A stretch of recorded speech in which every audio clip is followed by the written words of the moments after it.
Bapak, Ibu, dan saudara, Daud menegaskan bahwa ia begitu mencintai namamu. Nama siapa? Nama Tuhan. Itu dibuktikan dengan kerinduan dia yang begitu mendalam terhadap firman Tuhan, terhadap perintah Tuhan, terhadap ketetapan-ketetapan Tuhan. Dia katakan mulutku menganga. Ini artinya menyambut akan perintah Tuhan, akan sabda Tuhan. Menganga juga merupakan kekaguman, oleh karena di dalam firman Tuhan keajaiban itu terbukti dan nyata, sungguh-sungguh nyata, karena di dalam firman Tuhan kekuasaan Allah nyata. Jadilah seperti apa yang Tuhan mau ketika apa itu diucapkan dan apa itu juga yang terjadi.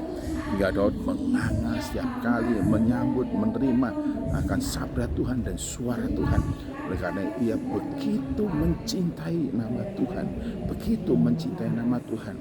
Dan ia kemudian, biarlah aku mengalami kasih-Mu yang begitu luar biasa sebagai sosok pribadi yang begitu mencintaimu.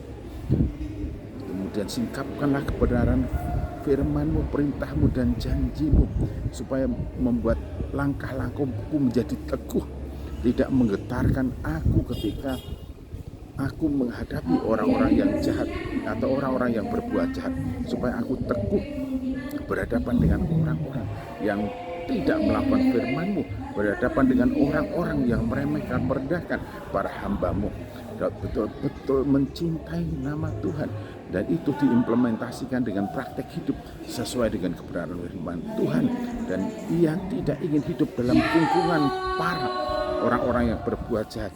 Ia ingin menjadi contoh yang konkret dalam kehidupan pelaku-pelaku kebenaran firman Tuhan, sehingga Daud memohon supaya Tuhan menunjukkan kasih-Nya dan menyingkapkan janji-Nya supaya ia teguh berdiri, karena janji Tuhan menjadi tumpuan harapan dalam kehidupan Daud. Daud memahami dan mengerti dan mengalami betul bahwa Tuhan tidak pernah mengingkari janji-Nya. Tuhan selalu menepati janji-Nya. Dalam lika-liku pengalaman hidup yang ditempuhnya, ia selalu merasakan bagaimana Tuhan menolong, bagaimana Tuhan mengangkat. Pernah acap kali suatu kali Daud merasa galau oleh karena tekanan yang begitu dahsyat.